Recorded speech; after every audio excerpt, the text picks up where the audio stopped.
नमस्कार दोस्तों, wealth sky के एक और नए इंटरेस्टिंग वीडियो में आप सभी लोगों का स्वागत है। मेरा नाम है सुधीर और बात करेंगे इस वीडियो में हम निफ्टी एंड बैंक निफ्टी के बारे में। दोनों के चार्ट को अंडरस्टैंड करेंगे, समझने की कोशिश करेंगे कल से जो नया वीक स्टार्ट होगा उसमें मार्केट कैसा बिहेव कर सकता है। आज हॉलीडे है तो कल मार्केट कितना गैप डाउन खुलेगा इसको भी हम अंडरस्टैंड करने की कोशिश करेंगे। तो जल्दी से इस वीडियो को स्टार्ट करते हैं। वीडियो स्टार्ट करने से पहले सबसे पहले ग्लोबल मार्केट देख लेते हैं। लास्ट ट्रेडिंग सेशन के अंदर डाउ जोन्स और नैस्डैक में ज़बरदस्त यहाँ पे एक कह सकते हैं फॉल देखने को मिला। जो डाउ था वो करीब करीब आपका 700 पॉइंट गिर के बंद हुआ और नैस्डैक भी करीब 480 पॉइंट यहाँ पे गिर के बंद हुआ है। अगर परसेंटेज वाइज देखोगे तो आपको करीब करीब डाउ जोन्स में 1.5% से ज़्यादा और यहाँ पे नैस्डैक में 2.5% से ज़्यादा की गिरावट देखने को मिलेगी। S&P 500 विक्स काफ़ी तेज़ी से जंप होके आया है, यहाँ पे 15% जंप हुआ है क्योंकि जाहिर सी बात है 2 तारीख को जो अनाउंसमेंट होंगे वो बहुत ज़्यादा मैटर करते हैं मार्केट के लिए, क्योंकि उसकी वजह से बड़ी वॉलेटिलिटी हो सकती है। और 2 तारीख को ट्रंप अनाउंस करेंगे कि वो किस किस कंट्री पे कितना कितना टैरिफ लगाने वाले हैं, तो मेजर इंपॉर्टेंट इवेंट रहेगा मार्केट के लिए। इसीलिए मार्केट पहले से ही अपने आप को प्रिपेयर कर रहा है, क्योंकि कहीं ना कहीं टैरिफ लगेंगे, तो इसलिए पहले से ही सेलिंग यहाँ पे आई है। ठीक है। दूसरी चीज़, अगर आप टेक्निकल वाइज देखोगे तो थोड़ा सा अगर आप जानोगे तो यहाँ पे अगर आप करेंटली इतने फॉल होने के बाद भी अगर आप इंडेक्स फ्यूचर्स देखोगे तो आपको दिखेगा डाउ फ्यूचर स्टिल अभी 220 223 पॉइंट नीचे है और नास्डैक फ्यूचर करीब 265 पॉइंट नीचे दिख रहा है। इसका मतलब क्या है, ऑलमोस्ट 1000 पॉइंट डाउ और नास्डैक की बात करें तो करीब करीब 700 पॉइंट नास्डैक। इतना हमें फैक्टर इन करना है कल के गैप डाउन में। तो कितना गैप डाउन खुलेगा, 200 पॉइंट 250 पॉइंट, ये सबसे बड़ा क्वेश्चनिंग वाली बात होगी। गिफ्ट निफ्टी की अगर आप देखोगे तो करीब करीब 23,410 है। ठीक है। यहाँ पे तो क्योंकि ये अपडेटेड कब है, मे भी शायद अपडेटेड नहीं है ये, और थोड़ा सा और नीचे होना चाहिए। 23,200 के आसपास अगर खुलेगा तो ज़्यादातर ठीक रहेगा। अब यहाँ पे हमें ये समझना है कि हमारा मार्केट किस तरीके से रिएक्ट करेगा और क्या इंपॉर्टेंट फैक्टर रहेंगे कल। पहली चीज़ तो ये है कि सेंसेक्स की एक्सपायरी रहेगी, तो चांसेस वेरी हाई कि ये गैप डाउन खुलने के बाद हो सकता है वहीं कंसोलिडेशन कर जाए। क्योंकि होगा क्या, जैसे ही गैप डाउन खुलेगा तो पुट के प्रीमियम बढ़ जाएंगे, कॉल के प्रीमियम डाइल्यूट हो जाएंगे और फिर धीरे धीरे ये अगर साइडवेज चला गया तो जो पुट के प्रीमियम बढ़े होंगे वो धीरे धीरे टाइम वैल्यू की वजह से, टाइम डिके की वजह से वो ज़ीरो हो जाएंगे। तो मेरे को थोड़ा सा ऐसा ही लग रहा है कि ये गैप डाउन होने के बाद हो सकता है साइडवेज चला जाए, ये ध्यान में रखिएगा। ठीक है। अगर हम यहाँ पे ऑप्शन चेन डाटा को देखें तो इस पर्टिकुलर सीरीज़ में जो 3 अप्रैल की एक्सपायरी होगी, इसमें जो दिख रहा है वो करीब करीब यही दिख रहा है कि जो 23,600 का लेवल है यहाँ पे ज़बरदस्त कॉल राइटिंग है, 23,700 के लेवल पे भी ज़बरदस्त कॉल राइटिंग है। पुट राइटिंग के तौर पे देखा जाए तो 30 लाख का ओपन इंटरेस्ट 23,600 की पुट पे है और ज़्यादातर स्मार्ट लोग 23,500 का शॉर्ट स्ट्रैडल बेच के यहाँ पे बैठे हैं। बट प्रॉब्लम यही है कि अब इस शॉर्ट स्ट्रैडल के बाहर अगर मार्केट निकलता है तो फिर थोड़ा सा डायरेक्शनल पकड़ सकता है, क्योंकि 140 पॉइंट और 96 पॉइंट बचा है। हालांकि ये प्रीमियम जब फ्राइडे को जिसने सेल किए होंगे वो करीब करीब यहाँ पे 270 280 के जोन में किए होंगे, बट यहाँ पे अब जो प्रीमियम है थोड़े से डाइल्यूट हो चुके हैं। ठीक है। चार्ट पे चलते हैं, चार्ट को देखते हैं। तो सबसे पहले निफ्टी का चार्ट देखते हैं। वीकली चार्ट है, वीकली चार्ट में हम ऊपर गए थे और नीचे आके क्लोज हो गए, तो कह सकते हैं एक इन्वर्टर हैमर टाइप का वीकली चार्ट पे यहाँ पे फॉर्म हुआ है। बॉडी बहुत छोटी है। ठीक है। तो नीचे के जाने के चांसेस थोड़े से बन रहे हैं। डे चार्ट पे देखोगे तो डे चार्ट पे यहाँ पे ये हमारा 200 डे सिंपल मूविंग एवरेज है। यहाँ पे मार्केट जाने का एक्सपेक्टेशंस कर सकता है अगर ये सस्टेन करता रहा यहाँ पे इस लेवल पे, ये ध्यान में रखिएगा। ठीक है। वहीं अगर हम बैंक निफ्टी की बात करें तो बैंक निफ्टी में तो देखो सिंपल सी चीज़ है, बैंक निफ्टी तो एक फ़िलहाल तो एक रेंज बाउंड इंडेक्स है, आप देख रहे हो।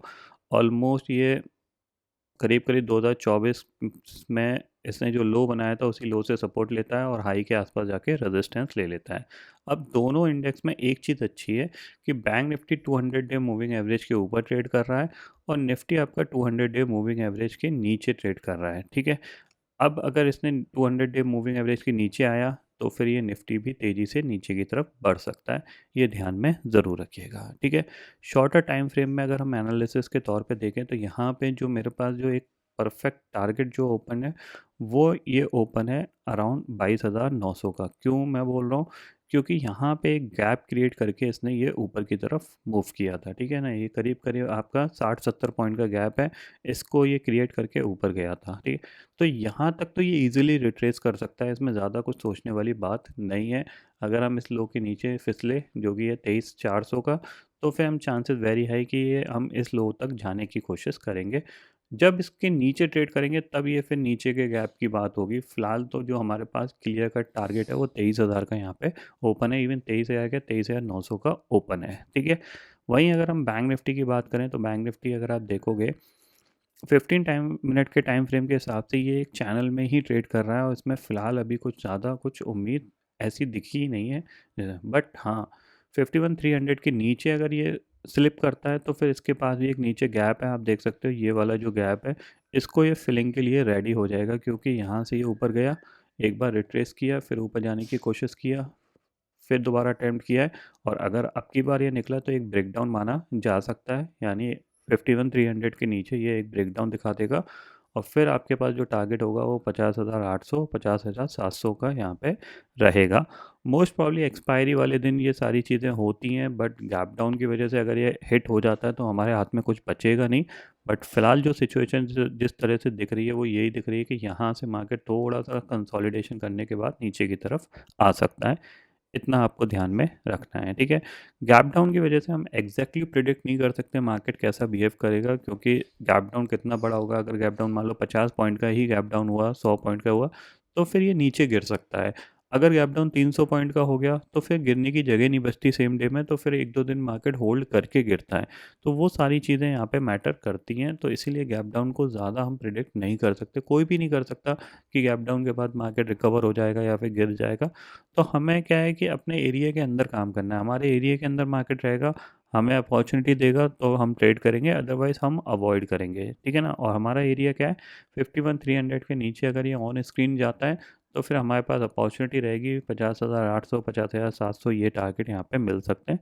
तो वहाँ पे हम कुछ ट्राई कर सकते हैं। सेम चीज़ निफ्टी में, अगर निफ्टी हमारे ऑन स्क्रीन ये नीचे की तरफ बढ़ता है, अराउंड 23,250 के नीचे जाता है, तो फिर हमारे पास एक अपॉर्चुनिटी रहेगी यहाँ पे नीचे की तरफ की, उसको हम यहाँ पे ग्रैब करने की कोशिश करेंगे, ठीक है। बाकी ग्लोबल मार्केट की मैंने बात ऑलरेडी आपसे कर ली है। फिलहाल जो दिख रही है वो नेगेटिविटी ज़्यादा है, और नैस्डैक ने अपना एक नया लो बना दिया है, डाउ जोन्स ने अभी नहीं बनाया है, तो थोड़ा सा हम नैस्डैक पे नज़र रखिएगा। अगर हम यूएस टेक 100 की बात करें यहाँ पे, तो आपको दिख रहा है क्लियरली एक नया लो यहाँ पे बन चुका है।